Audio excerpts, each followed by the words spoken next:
በትንሽ መኪና ንብረቱ በተገዛ በትንሽ ጊዜ ውስጥ እነዛን ይህንን መኪና ስንገዛ ማለት ነው ሀቡዬ ይኸው ለ3 ወር አፈር ዲሜ ግጬ ነው የገዛሁት። አፈር እንዴት መሰለሽ በባንክ የተገዛ ነው። ባንክ በምን ያህል ጊዜ ብር እንደሚሰጥሽ ታውቂያለሽ። ሄዶ ገዝቶ መጣ ስላለች ነው ቅድም። እሺ ለረጅም እንደውም ከ4 ወር በላይ ይሄ መኪና ለመግዛት ከ4 ወር በላይ ለፍተናል። ከሰዎች ተበድረናል። እውነቱን ነው የምነግርሽ። አደል የሆነ ብር ኖሮ እኔ ጋር እንዴ 600 ሺህ ብር እኔ አካውንት ላይ ካለ ለምንድን ነው ከሰዎች የምበደረው? ሀቢባዬ 400 ሺህ ብር እኔ አካውንት ላይ ካለ ለምንድን ነው እኔ ሀቢባ ይኸውልሽ መኪናውን ከገዛን በ4ኛው ቀን ምናምን ነው የተለያየ ነው አላልኩሽም?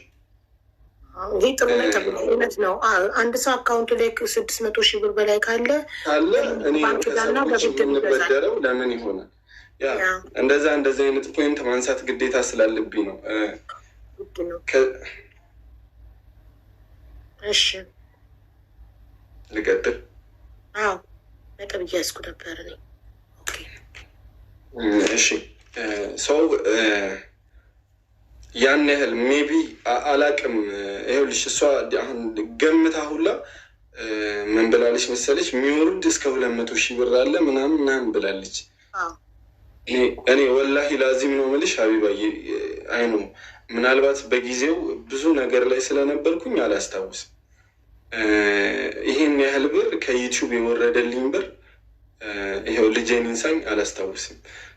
እንደዚህ አይነት ነገር አላስታውስም። ግን በጣም ብዙ ብር እንደተበደርን እስቲል ማለት ነው የምልሽ ሀቢባዬ ከባንክ ውጭ ከባንክ 1.5 ነው የተበደርነው።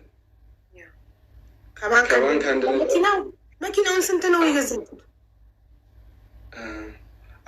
እኛ ማለት ነው ሀቢባዬ ስንት ብር መሰለኝ 700 ሺህ ብር ይዘን ነው መኪና ልንገዛ ይወጣል።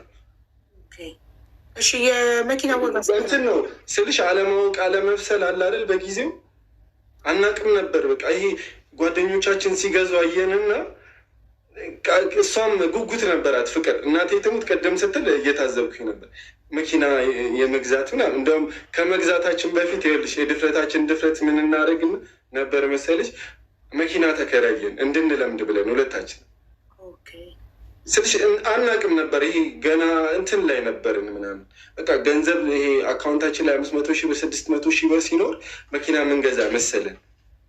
አዲስ አበባ በመጣም በትንሽ ጊዜ ውስጥ ነው እነዚህን ነገሮች ያደረግነው እና 700 ሺህ ብር ምናምን ይዘን መኪና ካልገዛናል። ከዛ የምንመኘው መኪና ምን መሰለሽ እኔ በሰዓቱ ይሄ ዋጋቸው እኔ እየወጣው ቼክ አደረግ ስለነበረ ማገኛቸው ትንንሽ ቪትስ ምናምን ከዛ ኖ ትልቅ መኪና ካልሆነ አለችኝ ፍቅር ከፍ ካላለምና አለችኝ። ከዛ በቃ የእሷንም ስሜት ለመጠበቅ አልኩና ሀቢባዬ እንደምንም በቃ ታግሼ የባንኩን ነገር ምናምን ፕሮሰስ አድርጌ በጣም ረጅም ጊዜ ታግሼ ጄቱር ደፈርኩኝ።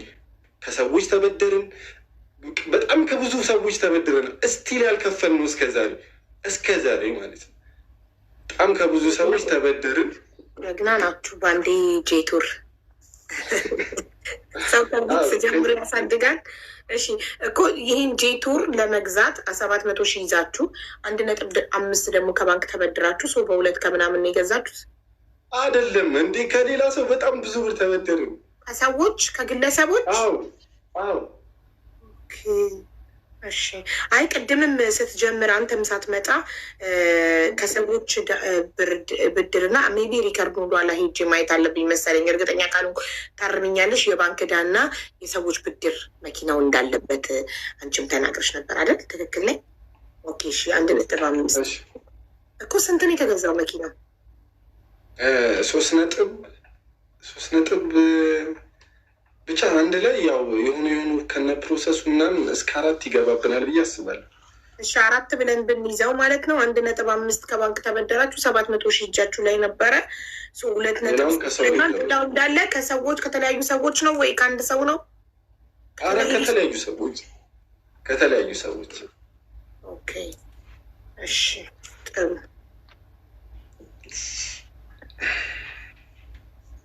እሺ ቀጥ ይሻል ጽፌያለሁ።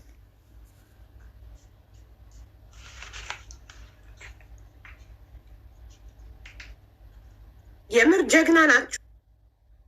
ወጣቶቹ ናችሁ። ይህንን መድፈራችሁ ምን አባቱ ተሰርቶ ይከፈላል ብላችሁ እዚህ ጋ ውስጥ ጀግኖች ናችሁ። ይህ በራስ መተማመናችሁን ነው የሚያሳየው። ነገ ሰርታችሁ እንደምታመጡት ስታምኑበት ይህንን ሪስክ የምትወስዱት እና ይሄ ደግሞ የእናንተን ጀግንነት ነው የሚያሳዩ። ጎበዞች ናቸው። ፈሪ ያለመሆን ምን አባቱ እዳ እንደማትፈሩ ማሳየ እና ቶሎ ጠር ላርግልሽ ብታግዥኝ ደስ ይለኛል። ዋና ይሄኛው በጣም ጥሩ ነገር ነው። ምክንያቱም ከ600,000 ብር በላይ አለ ብዬ ገምታለሁ ላለችው ነገር ይሄ ኦልሬዲ መኪናው በዚህ ሁሉ እዳ ከተገዛ የሰው ልጅ ባንክ አካውንት ውስጥ ይሄን ያህል አማውንት እያለ ለምን ከባንክ እዳ ይበደራል? ለምንስ ከሰዎች ይበደራል? ብለን እሱን ለፍቅር ጥያቄ ነው የምንጠይቃት። ነጥቡን ይዣለሁ። እሱን እሷ ትመልሰዋለች። እሺ ሌላ እሷ ያለችውና አንተ ደግሞ ምላሽ የምትሰጥበት ነገር ካለ ለምሳሌ የቤት እቃዎች እነ ፍሪጅ እነ ሶፋ እነምን አብራችሁ ለፍታችሁ አፍርታችሁ ግን ያው ትታን ይወጣችሁ። ይህንንም አልጠየቀችም። ኦኬ የንብረቱን ጉዳይ ልጨርስልሽ ማለት ነው አያይዤ አይደል? እሺ ኦልሬዲ እንትን ነው በንብረት ዙሪያ እንትን አልነበርኩም ስልሽ አንዲትም ነገር እኔ ይኸውልሽ አንዲትም ነገር ለፍቅር ከልክያት አላውቅም። እኔ ልመና ላይ ነበርኩ እንደነገርኩሽ ሀቢባ። አንተ እንድታረግ ያልክ ነበር ሲጀመር ትመለሳለች ብለህ ተስፋ እያደረክ ነበር።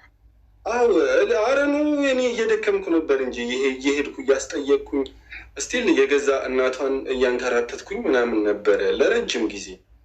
እነዚህም ፕሮሰስ እሷ ኦልሬዲ የሆነ ነገር ምናምን እያለችኝ አደል ይሄ የሆነ የቤት እቃ ምናምን መከልከል ይቅና ኦልሬዲ እዛው ቤት ነው ያለሁትኝ ስልሽ የነበርንበት ቤት ነው ያለሁትኝ እኔ አይደለሁም ከመውጣት ጀምሮ የወጣሁት ሰው ይሄ ንብረት ምናምን ፈልጋ እሷ ያጣችው ንብረት የለም። አሁን ቅድም መኪና እንኪ ተብዬ ምናምን ብላለች። እንኪ ተብዬ የሚመልበት ሪዝን የለም። እኔ መኪና ጠይቅ እሱ እውነቷን ነው ያሳምናል። ማንም ሰው ንብረት እንካ ተብሎ እምቢ ሊል አይችልም። ኢትዮጵያ ውስጥ እየኖረ አይችልም እንኪ ያላልከው ማለት ነው። ኖ የመኪና የመጠየቅ መብት አላት አይደል? ሲሪየስ አልጠየቀችም እንጂ ብትጠይቅ እሰጣት ነበር ነው። ኖ አሁን እኔ እኮ ይኸውልሽ ሀቢባ መኪና አንስቼ ላልሰጣት እችላለሁ፣ ግን መብት አላት እኮ። ግን ጠይቃኝ እኔ መኪና አልከለከልኩም። በህግም ብንሄድ መኪና የምከለክልበት አቅም ላይ መብትም የለኝም። አንዴ በህግ የመጠየቅ መብት አላት እንዴ? እሱ እኮ መኪናው ባንተ ስም ነው።